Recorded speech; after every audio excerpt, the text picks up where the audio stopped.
પતિ પત્ની ગામડે રહે, એના પત્નીને તાવ આવ્યો, એમના પત્નીને મારી જેવો બોલકો સ્વભાવ, પણ તાવ આવ્યો એટલે શાંતિ રાખે, એની આસપાસ કોઈ ઓછા જાય, કારણ કે તાવ પાછો જલ્દી તમને લાગી જાય. એટલે એમના પતિએ ખૂબ દવા કરાવી પણ ક્યાંય એમને સારું ન થાય. એટલે કોઈ વ્યક્તિએ કીધું કે તમે શહેરમાં જાઓ અને શહેરમાં જઈને તમે ક્યાંક તે દવા કરાવો, ક્યાંક નિદાન કરાવો તો જલ્દી સારું થઈ જાય.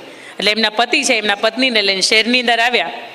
સારા એવા ડૉક્ટરને ત્યાં એનું નિદાન થયું, ચેકઅપ થયું, અને થર્મોમીટર છે એ 3 મિનિટ પૂરતું એમના પત્નીના મોઢાની અંદર રાખ્યું.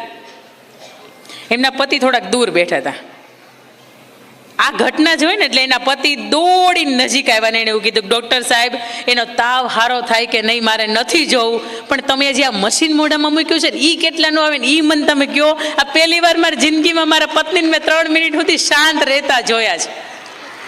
તાવ સારો થાય કે નહીં એ પછીની વાત છે, પણ મને તમે એ કહો કે આ જે તમે મશીન મૂક્યું છે ને એ કેટલાનું આવ્યું છે. એના માટે મારે સગવડતા નહીં હોય તો હપ્તે હપ્તે આપી દે, પણ આ મશીન મને આપી દો. એટલે ડૉક્ટરનું એવું કહેવાનું કે આ મશીન મારે ઘરે યુઝ નથી થતું, હું જેટલા યુઝ કરું છું ને બધા અહીંયા જ કરું છું. આ હળવી શૈલી છે, પણ વાત મારે તમને આના માધ્યમથી એ કેવી છે કે પતિ પત્નીની વચ્ચે, બે પાત્રોની વચ્ચે જ્યારે સમજણ હોય ને ત્યારે ખૂબ મજા આવતી હોય.